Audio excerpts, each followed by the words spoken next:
Halo, selamat pagi anak Mem. Iya, kita sudah masuk di pembelajaran yang baru. Baik, sebelum kita mulai belajar, jangan lupa kita berdoa. Nah, hari ini kita sudah masuk di tema 5, pahlawanku. Lihat itu ya, nampak deh gambarnya. Nah, dia di subtema 1, perjuangan para pahlawan. Di pembelajaran 1, materi kita IPA, IPS, dan Bahasa Indonesia. Dengan tujuan pembelajaran ada 6 di sini bisa kamu baca. Baik, hari ini kamu akan belajar tentang pahlawan. Apakah kamu tahu apa yang dimaksud dengan pahlawan? Nah, pahlawan adalah orang yang sangat berjasa, berani, penuh pengorbanan bagi bangsa, negara, dan agama. Pahlawan juga orang yang sangat gagah berani karena mereka telah rela mempertaruhkan nyawanya. Nah, lihat gambar. Coba ayo berdiskusi apa yang mereka lakukan. Bagaimana pendapatmu mengenai hal itu? Hal-hal baik apa yang bisa kamu contoh?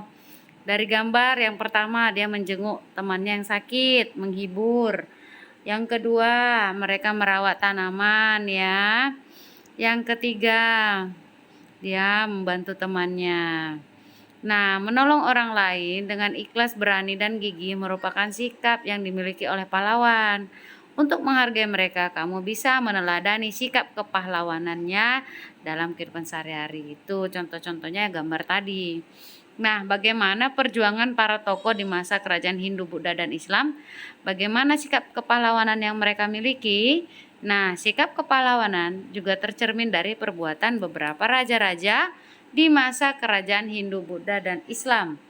Ayo kita pelajari lebih lanjut. Nah, ini dia. Ayo membaca Raja Purnawarman, Panji Segala Raja. Raja Purnawarman mulai memerintah kerajaan Tarumanagara tahun 395 Masehi. Pada masa pemerintahannya, ia selalu berjuang untuk rakyatnya. Ia membangun saluran air dan memberantas perompak. Raja Purnawarman sangat memperhatikan kesejahteraan rakyatnya. Ia memperbaiki aliran sungai Gangga di daerah Cirebon. 2 tahun kemudian dia juga memperbaiki dan memperindah aluran sungai Cupu sehingga air bisa mengalir ke seluruh kerajaan. Para petani senang karena ladang mereka mendapat air dari aliran sungai sehingga menjadi subur. Ladang para petani tidak kekeringan pada musim kemarau. Raja Purnawarman juga berani memimpin angkatan laut kerajaan Tarumanegara untuk memerangi bajak laut yang merajalela di perairan barat dan utara kerajaan. Setelah Raja Purnawarman berhasil membasmi semua perompak, kemudian keadaan menjadi aman. Rakyat di kerajaan Tarumanegara kemudian hidup aman dan sejahtera. Nah, sebagai wujud kecintaan rakyat kepada kerajaan Tarumanegara, telapak kakinya diabadikan dalam bentuk prasasti yang dikenal sebagai prasasti Ciaruteun. Nah, itu dia telapak kakinya.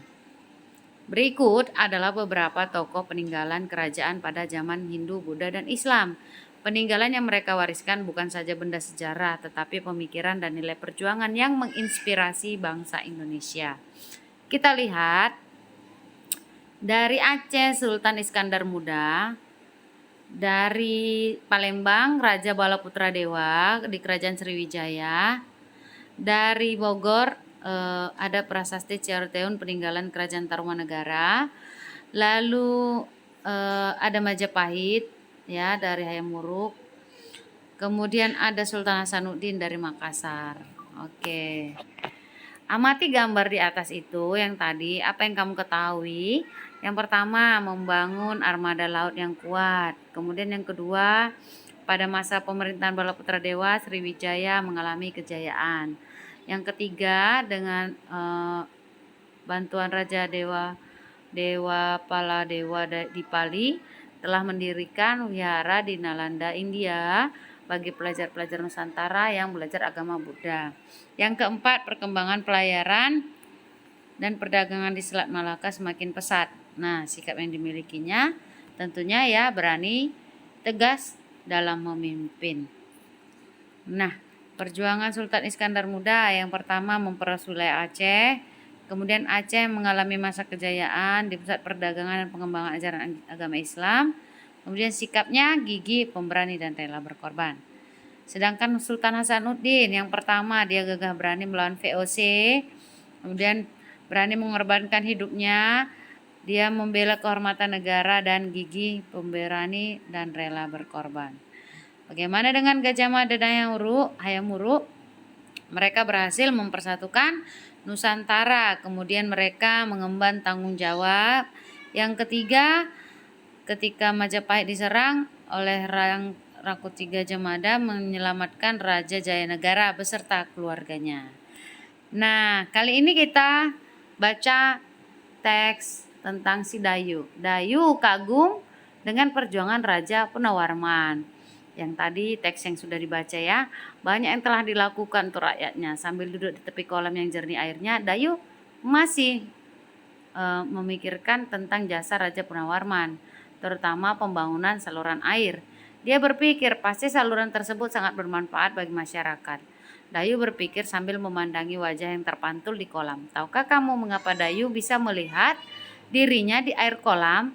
Nah, air kolam bisa memantulkan cahaya. Maka kita akan belajar sifat-sifat cahaya sebagai berikut. Yang pertama, lihat gambar. Nah, cahaya dapat merambat lurus. Kita buat percobaan menggunakan 3 karton tebal dan lilin. Karton tebal dibuat berjarak, kemudian diletakkan dengan posisi 3 lubang tersebut sejajar.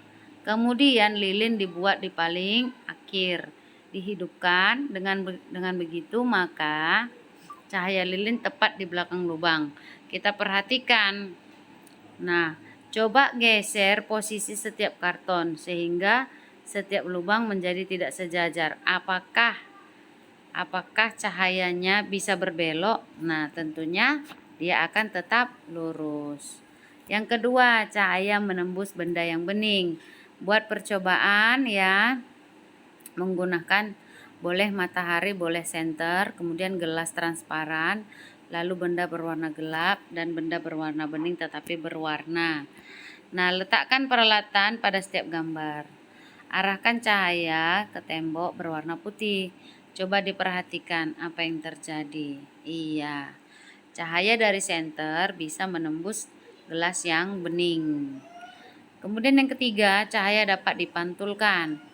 Percobaan menggunakan 2 buah cermin datar dan senter. Coba diletakkan cermin di tempat yang berbeda, lalu pantulkan cahaya menggunakan cermin. Coba berbagai posisi cermin yang berbeda lalu gunakan lebih banyak, amati yang terjadi. Maka cahaya senter akan memantul. Yang keempat, cahaya dapat dibiaskan. Percobaan menggunakan pensil yang setengah bagian panjangnya berada di dalam gelas berisi air seperti gambar. Lalu kita amati pensil dari sisi samping luar gelas. Penampakannya bagaimana? Nah, seolah-olah pensilnya patah kan? Bagaimana penampakan dengan benda aslinya? Iya. Jadi cahaya dapat dibiaskan. Oke, sampai di sini materi kita. Mudah-mudahan anak mem bisa lebih paham. Dibaca kembali bukunya ya nak, supaya bisa lebih mengerti dan bisa mengerjakan tugas dengan baik. Salam sehat selalu, sampai jumpa. Terima kasih.